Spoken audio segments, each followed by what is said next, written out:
Hi friends, આજે હું share કરીશ તમારી સાથે ફાલુદા બનાવવાની રેસીપી। તો આ ફાલુદા ફટાફટ બનીને તૈયાર થઈ જાય છે।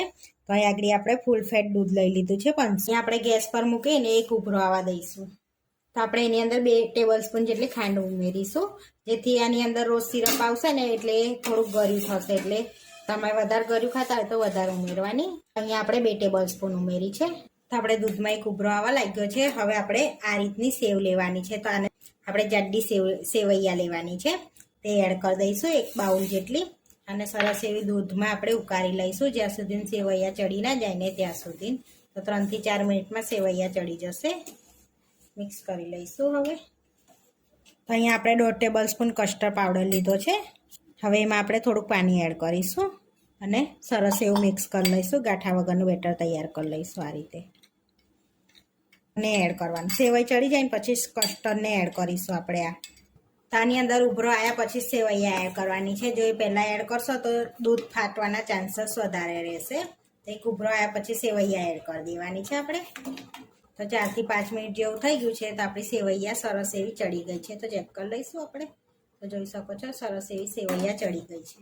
હવે કસ્ટર્ડ એડ કરી દઈશું। તો એક હાથથી હલાવતા જઈશું અને થોડું થોડું એડ કરવાનું છે અંદર આ રીતે, જેથી નીચે ચોટે ના એ રીતે।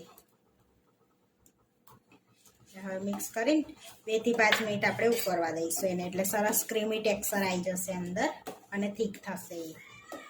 તો આપણે સરસ એવું દૂધ ઉકળી ગયું છે, જોઈ શકો છો થીક પણ લાગે છે। હવે ગેસને બંધ કરી દઈશું આપણે અને એને ઠંડુ કરી લઈશું।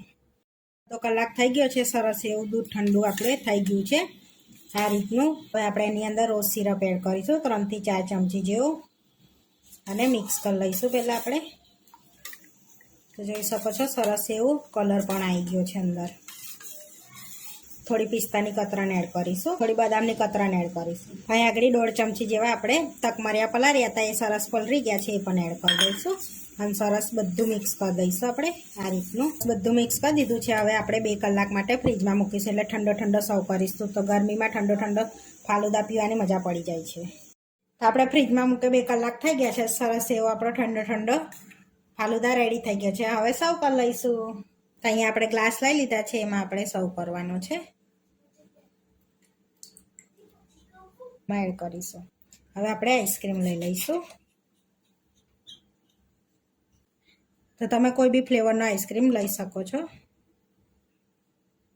હવે કાજુ બદામની કતરણ એડ કરીશું આપણે આ રીતે, કાજુ ને પિસ્તા અને બદામની કતરણ એડ કરીશું। થોડી ગુલાબની પાના એડ કરીશું આ રીતના।